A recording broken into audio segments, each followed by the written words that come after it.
सो है दिस विशाल गुप्ता और आज की इस वीडियो में हम बेसिकली पार्लियामेंट के बारे में पढ़ने वाले।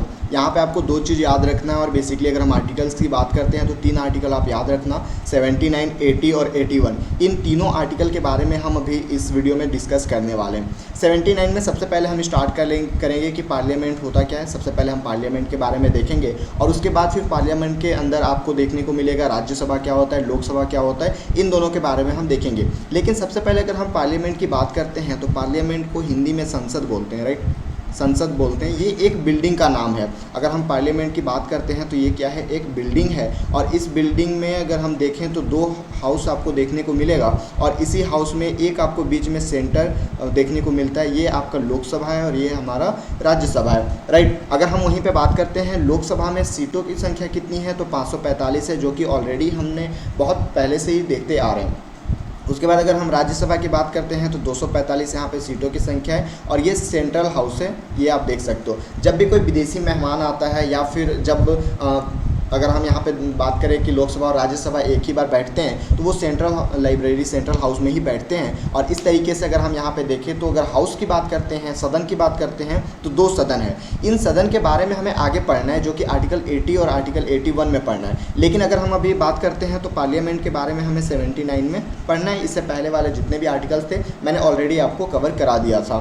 तो ये जो पार्लियामेंट या बोलो या फिर संसद बोलो, ये जो वर्ड है ये भारत का वर्ड नहीं है, ये फ्रेंच वर्ड है, राइट। ये फ्रेंच वर्ड है। और जो आपको पता है कि हम अपने कॉन्स्टिट्यूशन, इंडियन कॉन्स्टिट्यूशन की बेसिकली बात करते हैं तो यहाँ पे 60% से ज़्यादा भाग जो है, 60% से ज़्यादा भाग क्या है, विदेशों से आया है, फॉरेन कंट्री से आया है। तो यहीं पे बात करते हैं कि जो पार्लियामेंट है वो कहाँ से आया है, तो पार्लियामेंट जो है वो ब्रिटेन से आया है, राइट। ब्रिटेन में भी सेम कंडीशन ऐसे ही रहता है, पार्लियामेंट ब्रिटेन से आया है। और यहाँ पे बेसिकली दो हाउस होते हैं जैसा कि मैंने बताया। और जो अभी हमारे पास पार्लियामेंट है, बेसिकली न्यू पार्लियामेंट बनाया जा रहा है, टाटा कंपनी बना रही है। लेकिन अगर हम पुराने पार्लियामेंट की बात करते हैं तो उसको बनाया था लुटियन ने। कौन बनाया था? लुटियन बनाया था और इसका हेल्प करने के लिए था बेकर्ड। बेसिकली अगर हम बात करते हैं दिल्ली की बात करते हैं तो दिल्ली में आपको 3 पार्ट्स देखने को मिल जाते हैं। इसमें से एक तो आपको पुरानी दिल्ली देखने को मिलेगा जो कि मुगल काल वाला है, जिसमें लाल किला वगैरह आ जाता है, जो कि अभी भी वहाँ पे है। तो ये आप देख सकते हो पुरानी दिल्ली।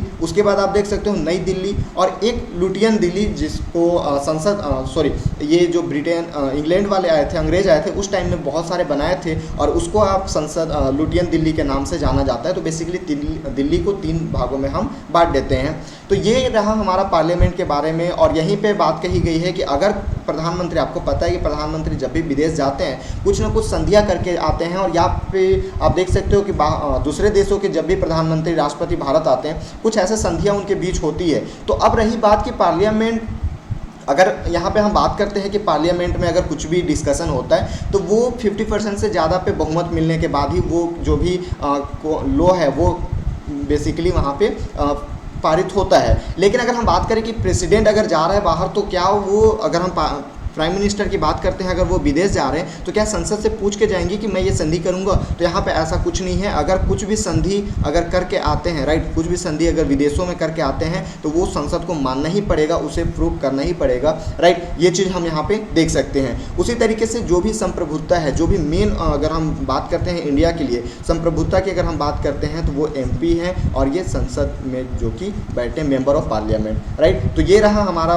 टोटली 79 के बारे में। चलिए अब हम आगे देखते हैं जिसमें हम 80 और 81 के बारे में देखेंगे।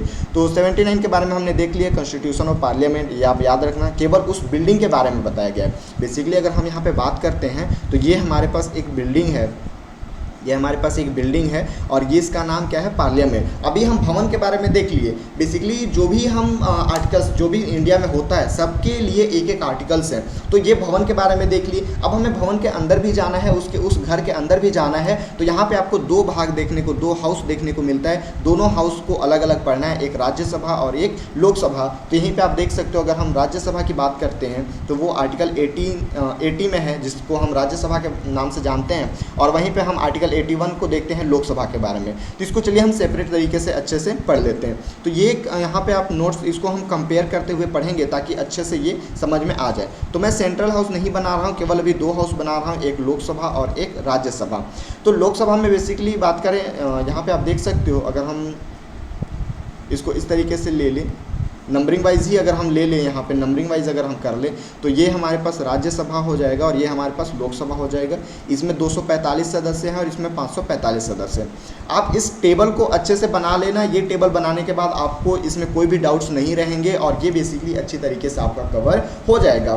तो सबसे पहले हम बात कर लेते हैं कि जो लोकसभा में सदस्य होते हैं, जो मेंबर होते हैं, उनका कार्यकाल कितना होता है। क्योंकि हमने पिछले जब भी प्रधानमंत्री देखा या फिर राष्ट्रपति देखा तो हमने सबसे पहले यही देखा था कि उनका कार्यकाल कितना होता है, उनका टेन्योर कितना होता है। तो यहीं पे अगर हम बात करें लोकसभा की टेन्योर की तो ये 5 ईयर के लिए होता है और वहीं पे अगर हम बात करते हैं राज्यसभा के टेन्योर के लिए तो ये इनफाइनाइट काल तक होता है, मतलब कभी भी राज्यसभा भंग नहीं होता है।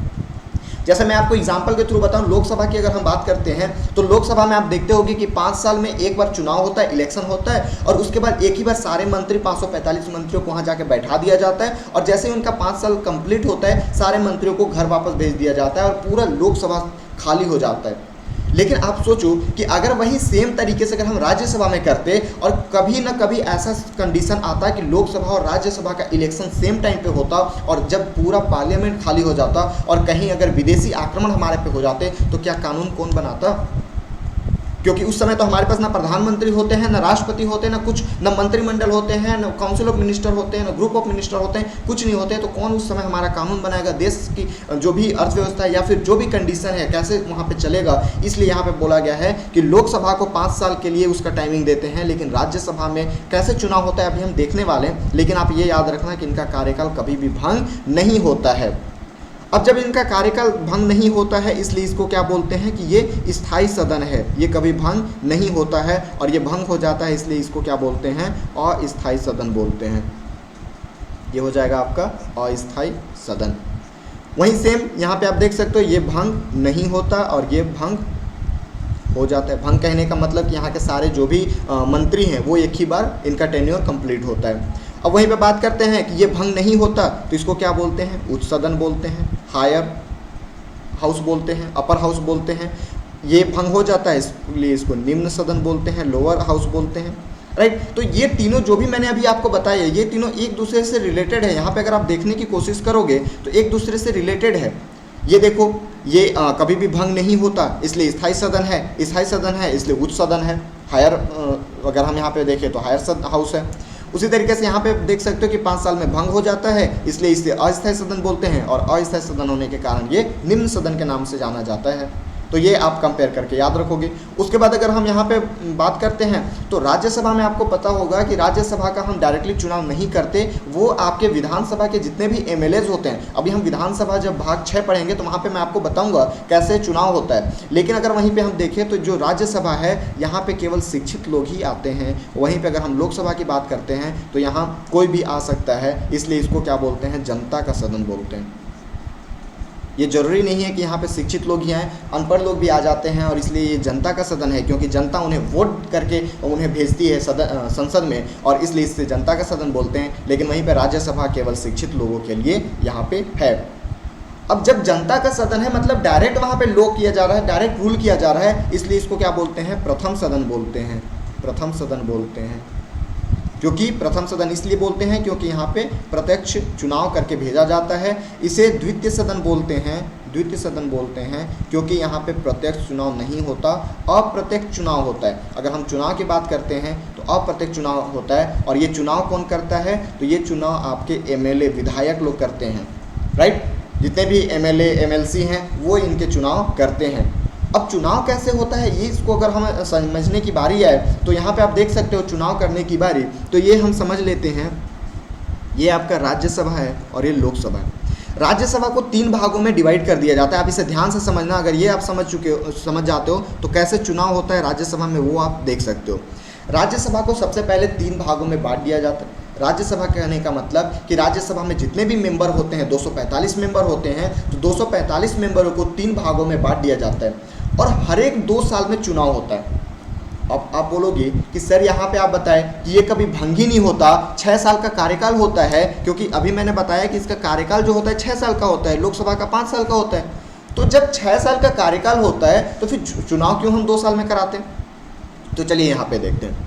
पहले 2 साल में इसका चुनाव हुआ, राइट, फिर 2 साल में इसका चुनाव हुआ, फिर 2 साल बाद इसका चुनाव हुआ, फिर 2 साल बाद सेकेंड में यहाँ से स्टार्ट हुआ। तो अब आप देख सकते हो कि यहीं पे अगर हम बात करते हैं, 1 मिनट आप ये देखना, अगर इसको समझने की अच्छे से कोशिश करें, हम ईयर वाइज अगर हम यहाँ पे देख लेते हैं तो सपोज 2018 में इसका चुनाव हुआ, राइट। अगर हम यहाँ पे बात करते हैं 2018 में चुनाव हुआ किसका, पहले ग्रुप का, तो 2 साल बाद मतलब 2020 में इसका चुनाव होगा, राइट। 2020 में इसका चुनाव होगा, फिर 2 साल बाद अगर हम चुनाव देखें तो 2022 में इसका चुनाव होगा।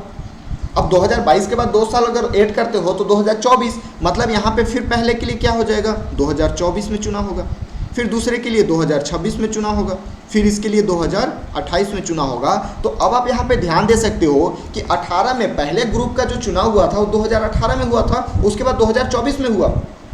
तो आप देख सकते हो 19, 20, 21, 22, 23, 24, 6 साल हो गया। उसी तरीके से अगर हम इसको फर्स्ट ग्रुप मानते हैं, इसको सेकंड ग्रुप और इसको थर्ड ग्रुप, तो आप सेकंड ग्रुप के लिए भी देख सकते हो 6 साल के बाद ही चुनाव हुआ, और थर्ड ग्रुप के लिए भी आप देख सकते हो कि 6 साल के बाद ही चुनाव हुआ। मतलब उनका टेन्योर जो है, राज्यसभा में जो मेंबर्स हैं उनका टेन्योर तो 6 साल होता है, लेकिन क्या आपको यहाँ पे देखने को मिला कभी ये राज्यसभा कभी खाली हुआ? मतलब ये जो राज्यसभा का कार्यकाल है वो इनफाइनाइट चलता है, लेकिन राज्यसभा के जो मेंबर्स हैं, जो मेंबर्स 245 मेंबर्स हैं, उनका अगर हम कार्यकाल की बात करते हैं तो वो उनका कार्यकाल 6 साल का ही होता है। आई होप ये चीज़ आपको अच्छे से समझ में आ गया होगा। तो चलिए यहाँ पे अगर हम बात करते हैं कि अप्रत्यक्ष चुनाव होता है, कौन कराता है, तो एमएलए कराता है, एवरी 2 ईयर में कराते हैं, कितने पार्ट्स का, तो 1/3 का चुनाव होता है, ठीक है। वहीं पे अगर हम बात करें एज लिमिट की, तो एज लिमिट अगर आपको राज्यसभा के मेंबर बनना है तो 30 ईयर होने चाहिए, वहीं पे अगर आपको लोकसभा के मेंबर बनना है तो 25 ईयर होने चाहिए। अब आप यहाँ पे ध्यान दे सकते हो, अगर आपने यहाँ पे फोकस किया होगा तो इसको अगर हम यहाँ पे बात करते हैं तो कंडीशन के हिसाब से इसका हम नाम दे रहे हैं। जैसे भंग हो जा रहा था तो स्थायी सदन नहीं था, भंग नहीं हो रहा था तो स्थायी सदन था। अब जब स्थायी सदन था तो उच्च सदन था, जब उच्च सदन था तो इस तरीके से ये तीनों हमारे पास बन गया था। लेकिन वहीं पे अगर हम बात करते हैं कि जब एज के भी डिफरेंट हो जाता है, आप देख सकते हो कि लोकसभा में अगर आपको मेंबर बनने हैं तो वही 25 साल बनना है, लेकिन अगर राज्यसभा की बात करते हैं तो राज्यसभा में आप 30 साल होने के बाद ही वहाँ पे मेंबर बन सकते हो। मतलब क्या हम इसे बोल सकते हैं कि ये जो हमारे पास लोकसभा है ये युवाओं के लिए है, जो युवाओं का सदन है, युवाओं का सदन है। और वहीं पे अगर हम बात करते हैं राज्यसभा के लिए तो ये 30 साल में कोई बूढ़ा नहीं हो जाता, लेकिन हम उससे ओल्ड हाउस बोलते हैं। ऐसा हम अपने सहूलियत के लिए बोलते हैं, मतलब ये नहीं होता कि 30 साल में कोई बूढ़ा हो जाएगा या 25 साल में कोई जवान रहेगा, लेकिन यहाँ पे हम इसको ऐसा नाम दिए हैं कि एक यंग हाउस है। अगर हम युवाओं का हाउस को बोलते हैं यंग हाउस, और वहीं पे अगर हम बात करते हैं राज्यसभा के लिए तो उसे हम ओल्ड हाउस के नाम से जानते हैं। तो ये रहा बेसिकली अगर हम बात करते हैं राज्यसभा, जिसके बारे में मैंने बताया आर्टिकल 80, और लोकसभा के बारे में हमें आर्टिकल 81 में पढ़ना है। तो इस तरीके से कंपेयर के थ्रू आप भी पढ़ सकते हो। आप बस इस चार्ट को बना लेना, और इस चार्ट को जैसे आप बनाते हो तो पूरा आपका आर्टिकल 80 और आर्टिकल 81 कंप्लीट हो जाता है। उससे पहले आर्टिकल 79 में हमने पार्लियामेंट, उस घर के बारे में देखा, और जैसे घर के बारे में देखे अब हमें घर के अंदर भी घुसना होता है। तो घर के अंदर घुसने के लिए हमने क्या देखा, राज्यसभा और लोकसभा, राइट। अब यहाँ पे बेसिकली एक कन्फ्यूजन हो रहा होगा, जब से हम भाग 5 पढ़ रहे हैं, मतलब आर्टिकल 52 से जब से हम पढ़ना स्टार्ट किए हैं, आर्टिकल 52 से कितना, आर्टिकल 151 तक हमने क्या पढ़ा, पार्ट 5 पढ़ रहे हैं, राइट। पार्ट 5 यूनियन के बारे में पढ़ रहे हैं। लेकिन आपके सामने एक क्वेश्चन आ रहा होगा, बहुत सारे को पता होगा कि भैया लोकसभा की अगर हम बात करते हैं तो यहाँ पे 545 सदस्य नहीं हैं, यहाँ पे 552 सदस्य हैं। जी हाँ, मैं यहीं अभी आपको बताने वाला हूँ कि लोकसभा में जो वर्तमान अगर हम मेंबर की बात करते हैं ये अभी है, राइट। ये कहाँ है, प्रेजेंट में है। लेकिन अगर टोटल हम बात करें, मैक्सिमम की बात करें तो 552 है। अब आप कहोगे कि भैया मैक्सिमम में क्या डिफरेंट है और अभी में क्या डिफरेंट है, तो मैं आपको बताना चाहता हूँ। ये अगर हम बात करते हैं, ये आप देख रहे होगे, राइट। ये हमारा मान लो ये जम्मू कश्मीर का नक्शा है। तो आपको पता है कि ये वाला जो एरिया है ये POK है, पाकिस्तान ऑक्यूपाइड कश्मीर, और ये वाला जो एरिया है ये क्या है, LOC है। ये एरिया पे चीन का कब्जा है, चाइना का कब्जा है, और इस वाले एरिया पे किसका कब्जा है, पाकिस्तान का कब्जा है। तो हम अपने लोकसभा में ये सीट उनके लिए खाली रखे हैं कि जब भी उस खाली सीट पे देखें तो हमारे प्रधानमंत्री, जो भी प्रधानमंत्री उस समय है, उनको याद रहे कि हमें पीओके वापस भी लेना है। इसलिए 5 सीट हमारे पीओके के लिए वहाँ पे रखा गया है, साफ सुथरा करके उन्हें रखा जाता है, क्योंकि अगर वो सीट नहीं रहता तो किसी प्रधानमंत्री को याद ही नहीं रहता। क्योंकि जब भी सदन लगते हैं, जब भी हम जाएंगे लोकसभा में, राज्यसभा में जब भी जाएंगे, तो एक हमें देखने को मिलेगा कि वो 5 सीट हमारा खाली है, मतलब कि हमें उस 5 सीट को वापस लाना है और वहाँ से चुनाव कराना है। इसलिए यहाँ पे आप बात करते हो तो 552 तो है मैक्सिमम सीट, लेकिन अभी हमारे पास कितना है, 545 ही है। और अब यहाँ पे कंफ्यूजन हो रहा होगा कि भैया आप बोल रहे हो कि 5 सीट खाली रखे हैं, लेकिन अगर हम 545 में 5 ऐड भी करते हैं तो 550 ही होता है। क्या आपका गणित इतना कमज़ोर है कि आप 5 कंपेयर कर रहे हो, लेकिन यहाँ तो 7 का डिफरेंस है? तो भैया मैं बता रहा हूँ, अभी 550 तो हो गया ना 5 जोड़ने के बाद। यहाँ पे 2 एंग्लो इंडियन भी थे, जिसे अभी ख़त्म कर दिया गया है।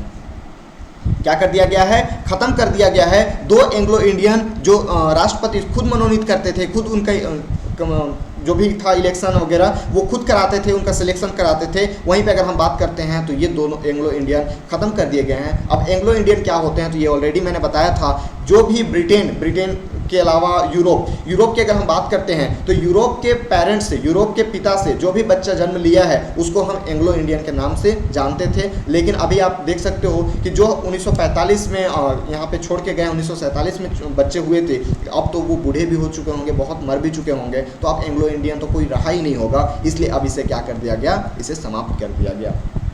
तो ये बेसिकली यहाँ पे आपको देखने को मिलता है, राइट। आई होप ये चीज़ आप यहाँ पे समझ चुके होंगे।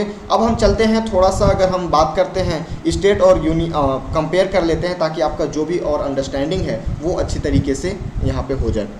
तो ये अगर हम यूनियन की बात करते हैं, देश की बात करते हैं, और यहाँ पे हम स्टेट की बात करते हैं, तो आपको पता है कि यूनियन में हमारे पास क्या है, यूनियन में हमारे पास पार्लियामेंट है, पार्लियामेंट है, हिंदी में इसको संसद बोलते हैं। क्या बोलते हैं? संसद बोलते हैं। वहीं पे अगर हम स्टेट में बात करें तो हमारे पास विधानमंडल है, विधानमंडल है। यहाँ पे भी 2 हाउस है और यहाँ पे भी 2 हाउस है। यहाँ पे लोकसभा, राज्यसभा, यहाँ पे विधानसभा, विधान परिषद। एक्चुअली विधान परिषद हर एक राज्य में नहीं है। कौन कौन से राज्य में है ये मैं आपको बताऊंगा। अभी 7 राज्य में है, तो उसको मैं नाम आपको याद करा दूंगा। तो हाउस तो 2 हुए, हर एक में हाउस की अगर हम बात करते हैं तो हाउस कितने हुए? 2 हुए। लेकिन वहीं पे अंक की बात करते हैं, अंक कितने हैं? तो यहाँ पे 1 बढ़ जाता है, प्रेसिडेंट साहब को हम जोड़ देते हैं। और वहीं पे अगर हम स्टेट की बात करते हैं तो यहाँ पे गवर्नर को ऐड कर लेते हैं। अब अगर हम तीनों को कंपेयर करते हैं तो यहाँ से आपको अच्छे तरीके से समझ में आएगा कि जो पावर प्रेसिडेंट के पास है, सेम पावर गवर्नर के पास भी है। जितना एज लिमिट प्रेसिडेंट के पास है, जैसे 35 साल, उतना ही एज लिमिट किसके पास है? गवर्नर के पास भी है। मतलब जो पावर आपको प्रेसिडेंट में देखने को मिलेगा, स्टेट में आप प्रेसिडेंट के लिए देखोगे, यूनियन में आप प्रेसिडेंट के लिए देखोगे, वही सेम पावर आप गवर्नर के लिए देखोगे स्टेट में। राज्यसभा में जो आपको देखने को मिलता है, सेम विधान परिषद में देखने को मिलता है। राज्यसभा में मेंबर्स का जो एज है वो यहाँ पे 30 साल बोला गया है, वहीं उसी तरीके से विधान परिषद में भी 30 साल आपको देखने को मिलता है। लोकसभा की अगर हम बात करते हैं तो लोकसभा किसके बराबर है? विधानसभा के। यहाँ पे भी 25 साल आपके एज होने चाहिए, यहाँ पे भी 25 साल आपके एज होने चाहिए। तो कन्फ्यूजन ये होता है, अगर आपसे पूछे कि हाउस कितने हैं संसद में या फिर विधानमंडल में, हाउस कितने हैं, तो 2 हाउस है। लेकिन वहीं पे अंक की बात करते हैं तो 3 बढ़ जाते हैं, एक प्रेसिडेंट यूनियन के लिए, एक गवर्नर आपके विधानमंडल के लिए। क्योंकि देश में जो भी नियम बनेंगे, जो भी कानून बनेंगे, बिना प्रेसिडेंट के सिग्नेचर के वो पारित नहीं हो सकते। उसी तरीके से राज्य में अगर हम बात करते हैं तो बिना गवर्नर के सिग्नेचर के वो पारित नहीं हो सकते। मतलब इनको अंग रहना ही पड़ेगा, बिना इसके सिग्नेचर के कुछ भी काम नहीं हो पाते हैं। इसलिए यहाँ पे बोला गया है कि अंग हम यहाँ पे देखें तो राज्य में भी 3 और देश में भी 3 यहाँ पे आपको देख के चलना है, राइट। सो अब हम यहाँ पे अगर हम बात करते हो तो हमारा क्या क्या आज कंप्लीट किया, तो यहाँ आप देख सकते हो आर्टिकल 79 हमने कंप्लीट किया, आर्टिकल 80 कंप्लीट किया और आर्टिकल 81 कंप्लीट किया, जिसके बारे में ये तो सबसे हमारे पास जो पार्लियामेंट हाउस है, हाउस के बारे में ही बताता है। ये अंदर में घुसते हैं और राज्यसभा के बारे में देखते हैं और 81 में हम लोकसभा के बारे में देखते हैं, राइट। इस तरीके से अब हम यहीं पे थोड़ा सा और पढ़ लेते हैं आर्टिकल 82 जो कि थोड़ा इम्पोर्टेंट है। बेसिकली जब हमारा देश आज़ाद हुआ तो हमारे पास कोई भी संविधान नहीं थे, और जब संविधान नहीं थे और हमारे पास आइडियाज़ नहीं थे कि हम देश में रूल कैसे करेंगे, तभी वहाँ पे बनाया गया प्रोविज़न। अगर हम यहाँ पे अंतरिम सरकार की बात करते हैं, अंतरिम सरकार मतलब कि एक आपको जैसे बात कर सकते हैं कि 5 साल के लिए वहाँ पे आइडिया लेने के लिए कि कैसे देश चलाया जाता है, उसको हम वहाँ पे इम्प्लीमेंट करते थे। माउंटबेटन के अंदर में रह के सारा चीज़ चल रहा था 5 साल के लिए। तो अब यहीं पे बात करते हैं कि जब हमारा संविधान लागू हुआ 1951 में, जैसे हमारे पास 51 में बना था, 52 के बाद हमारा इलेक्शन होना स्टार्ट किया, तो जैसे ही संविधान लागू हुआ तो संविधान में बोला गया है कि हम लोकतंत्र हैं। लोकतंत्र कहने का मतलब कि हर एक इंसान खुद में स्वतंत्र है और वो खुद के लिए नियम कानून खुद बनाएगा। लेकिन आप देख सकते हो कि हमारे देश की जनसंख्या कितनी है और हमारे पास हाउस में लोगों की बैठने की जो संख्या है वो मुश्किल से आपको 700 से 800 लोग ही बैठ पाते हैं। तो क्या हम इतने लोगों से पूछते चलेंगे कि भैया हमारे पास सपोज कृषि बिल है, अब सबसे सिग्नेचर कराते चलो कि कृषि बिल पारित करना है, तो इसमें होने लगी बहुत दिक्कत। अब जब दिक्कत होने लगी तो कुछ ना कुछ सॉल्यूशन चाहिए। अब यहीं से सॉल्यूशन स्टार्ट होता है, आर्टिकल 82 हमारे पास स्टार्ट होता है। और आर्टिकल 82 में क्या बोला गया है कि अब हम भले ही लोकतंत्र हैं लेकिन हम जाके संसद में नहीं बैठेंगे और हम जाके संसद में नियम नहीं बनाएंगे, बल्कि हम अपने नेता को भेजेंगे। नेता कहने का मतलब कि हमारा जो ग्रुप है उसमें से किसी को हम एक लीडर बना के भेजेंगे और उसकी बात हमारी बात होगी। तो अब यहाँ पे प्रॉब्लम आता है कि कितने लोग लीडर बना के भेजेंगे। ऐसा भी हो सकता है कि हमारा 5 का ग्रुप है, सपोज हम 5 दोस्त हैं, उसमें से एक को भेज दिए, तो क्या ऐसा होना संभव है? तो यहाँ पे बोला गया है, आपको आर्टिकल 82 में बोला गया है कि एवरी 10 लाख जनसंख्या में, कितने 10 लाख जनसंख्या में एक एमपी होंगे।